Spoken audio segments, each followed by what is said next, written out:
Video like जरूर कर लीजिए और ऐसे वीडियो लगातार फ्री में पाने के लिए चैनल को तुरंत सब्सक्राइब कर लीजिए और बेल आइकन को जरूर टैप कर लीजिए ताकि आगे भी सारे वीडियो आपको मिलते रहे। यूट्यूब में फॉलो करते हैं तो प्लीज ये वाला फ्री टेलीग्राम चैनल जरूर ज्वाइन कर लीजिएगा। सारे नोटिफिकेशन सारे अपडेट यहीं पे आते हैं, ध्यान रखिए। नमस्कार दोस्तों, एग्जाम प्रिपरेशन के यूट्यूब चैनल पर मैं प्रियंका एक बार फिर से आप सभी का बहुत बहुत स्वागत करती हूं।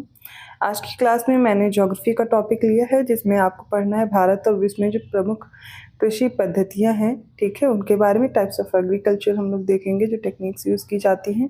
इसमें वो सारे फैक्ट्स आपको मिल जाएंगे जिनसे प्रश्न पूछे जा सकते हैं, स्टेटमेंट बन सकते हैं।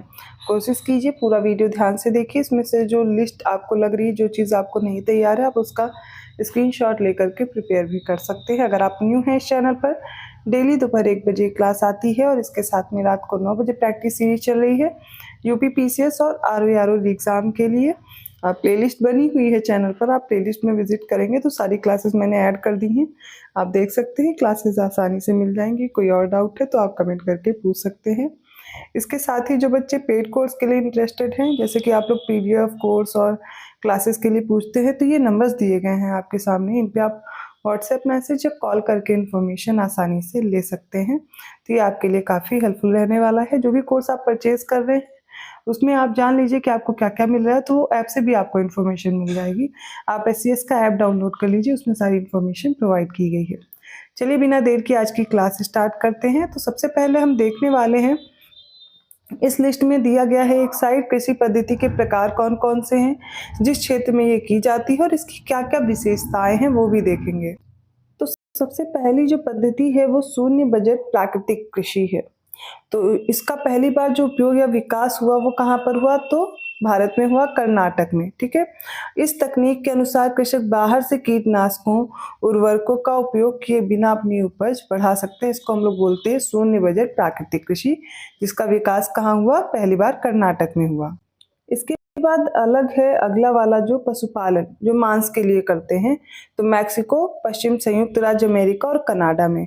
तो पशुपालन कुछ विशेष पशुधन जैसे एमू, अमेरिकन बिसन, एल्क, इन सभी को पालने की एक विधि है जो कि कहाँ पे मिलेगी, मैक्सिको और जो वेस्टर्न आपको मिल जाएगा यूएसए और कनाडा वाला रीजन, ठीक है। नेक्स्ट आ जाती है अनुबंध कृषि।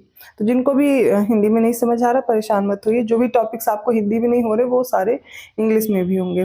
तो टमाटर की अनुबंध कृषि की जाती है कहाँ पर, पंजाब, हरियाणा और राजस्थान में की जा रही है। सूरजमुखी की कहाँ हो रही है, तो आंध्र प्रदेश और कर्नाटक में। और तमिलनाडु और राजस्थान में क्या हो रहा है, फलों और सब्जियों की अनुबंध कृषि की जा रही है। उचित मूल्य कृषकों के लिए निर्धारण बाजार की अनिश्चितता को कम करता है। नेक्स्ट आ जाती है गहन कृषि।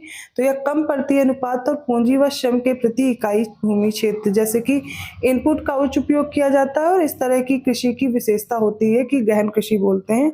तो यह कम पड़ती अनुपात और पूंजी व श्रम के प्रति इकाई भूमि क्षेत्र जैसे इनपुट का उच्च उपयोग किया जाता है, ज्यादा से ज्यादा यहाँ पर इसका यूटिलाइजेशन होता है। फिर आ जाता है विस्तीर्ण कृषि। तो यह ज्यादातर निम्न कृषि गतिविधियों वाले क्षेत्रों में जैसे कि भेड़ और मवेशियों की खेती को संदर्भित करता है।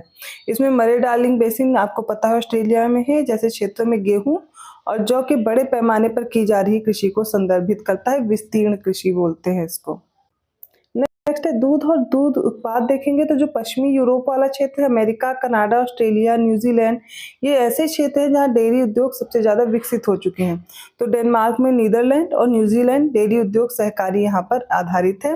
तो नीदरलैंड के एडम चीज विश्व में प्रसिद्ध हैं और डेनमार्क अपने बेहतरीन गुणवत्ता वाले मक्खन के लिए विश्व प्रसिद्ध है। और यहाँ पर जो क्षेत्र दिए गए हैं दूध और दुग्ध उत्पादन वाले, न्यूजीलैंड भौगोलिक दृष्टि से दुग्ध उत्पाद बाजार वाले क्षेत्रों से काफी दूर रहता है। यहाँ का जो दुग्ध है अन्य दुग्ध उत्पादों जैसे कि दूध पाउडर, चीज, योगर्ट, इसमें परिवर्तित करके भेजा जाता है। तो डेयरी प्रोडक्ट्स में इनको कन्वर्ट करते हैं, ठीक है।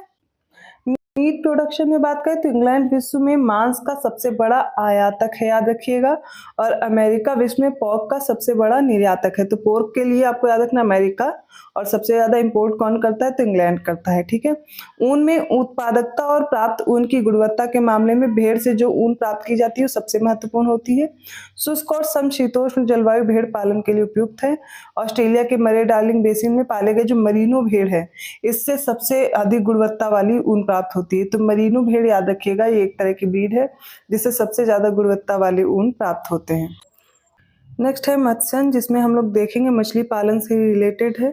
क्योंकि आप देखते हैं कृषि में एनिमल हस्बेंड्री, पशुपालन, मछली पालन, ये सारे जो उद्योग हैं ये भी आ जाते हैं। तो मछली पकड़ने के लिए जो अनुकूल परिस्थितियां हैं वो कौन सी होती है? एक तो उथला पानी होना चाहिए, मछली भोजन जैसे प्लैंकटन की पर्याप्त रूप से आपूर्ति भी होनी चाहिए, ठंडे और गर्म महासागरों का मिलन पॉइंट जहाँ पर भी होता है, आप देखते हैं जहाँ पर भी कोल्ड और वार्म ओशनिक करंट्स आपस में मिलती हैं वहाँ पर मछलियाँ ज़्यादा मात्रा में पाई जाती है। जैसे न्यू फाउंडलैंड आपको पता है ना, वहाँ पर गर्म और ठंडी जलधाराएं मिलती है। अब जहाँ भी देखेंगे पूरे ओशनिक करंट्स आप पढ़ रहे हैं, जहाँ पर भी गर्म और ठंडी जलधाराएं मिल रही वहाँ पर मछलियाँ बहुतायत में मिलती हैं।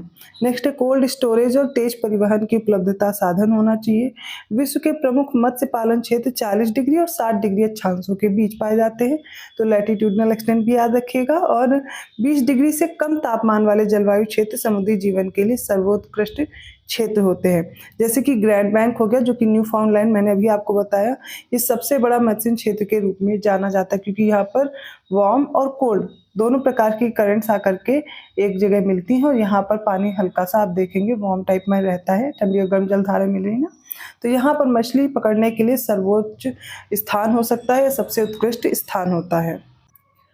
जिन्हें भी हिंदी में प्रॉब्लम है वो एक बार इंग्लिश में भी देख सकते हैं। तो जो भी एग्रीकल्चरल प्रैक्टिसेस हैं इसमें ज़ीरो बजट नेचुरल फार्मिंग सबसे पहले मैंने आपको बताया, ठीक है। फिर रैंचिंग फार्मिंग है जो कि मैक्सिको, वेस्ट यूनाइटेड स्टेट्स और कनाडा में पाई जा रही है। कॉन्ट्रैक्ट फार्मिंग, ये हम लोगों ने अभी जो अनुबंध प्रकार की कृषि पढ़ी ना वो हो जाएगी। इंटेंसिव फार्मिंग हो गई, एक्सटेंसिव फार्मिंग, एनिमल हस्बेंड्री साथ में हम लोगों ने देखा, और फिशरीज वगैरह भी देखा, मिल्क और मिल्क प्रोडक्ट्स भी देख रहे हैं, मीट, वूल, और इसके साथ साथ ये अगला आ जाता है फिशिंग। तो ये सारी जो इन्फॉर्मेशन अगर आपको स्क्रीनशॉट लेना है तो मैं एक बार सही से आपको ये शो कर दे रही हूँ स्लाइड, जिससे आप स्क्रीनशॉट ले सकें। तो इस टॉपिक का आप स्क्रीनशॉट लेकर के प्रिपेयर कर सकते हैं, क्योंकि कुछ ना कुछ स्टेटमेंट ऐसे बन जाते हैं लोकेशन को लेकर के जो आपके गलत नहीं होंगे। तो ये टॉपिक आपको कैसा लगा पढ़ के? और आप लोग के ढेर सारे कमेंट आते हैं, आप लोग बताते हैं कि आपको क्लासेस अच्छी लग रही हैं।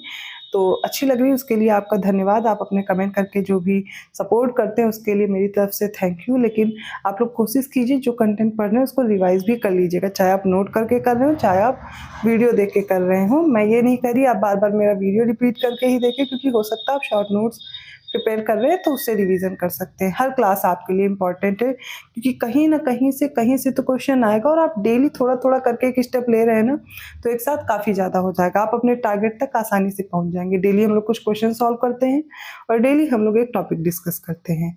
तो आपको इस तरीके से काफ़ी टाइम से मुझसे ये क्लासेस देख रहे हैं और अब तक आपका काफ़ी कंटेंट प्रिपेयर हो गया होगा। नहीं हुआ है तो प्लेलिस्ट बनी हुई है चैनल पर, आप उनमें विजिट कीजिए, सारी क्लासेस धीरे धीरे करके कंप्लीट कीजिए। कहीं भी कोई डाउट है, कोई टॉपिक पढ़ना चाहते हैं, आप बताइएगा, मैं उसको भी कवर कर दूंगी। तो मैं मिलती हूँ अब अगली क्लास में। वीडियो अच्छा लगा तो प्लीज़ लाइक जरूर कर दीजिए और लोगों को शेयर भी करते रहिए ऐसे इंपॉर्टेंट टॉपिक के साथ। मैं मिलती हूँ नेक्स्ट वीडियो में। और जो भी आप पढ़ रहे हैं, अगर आप कंप्लीट कोर्स पाना चाहते हैं, जगह आप अपने सारे सब्जेक्ट कंप्लीट करना चाहते हैं और साथ में डेली प्रैक्टिस करना है, तो फिर आप इन दिए गए नंबर्स पे कांटेक्ट कीजिए और बेस्ट कोर्स चूज कर लीजिए। आपके एग्जाम पॉइंट ऑफ व्यू से इंपॉर्टेंट रहेगा। टेस्ट सीरीज ज़्यादा से ज़्यादा लगाइए, क्वेश्चन लगाने से आपको पता चलेगा कि आपकी अभी भी कहाँ कमी रह गई है। धन्यवाद।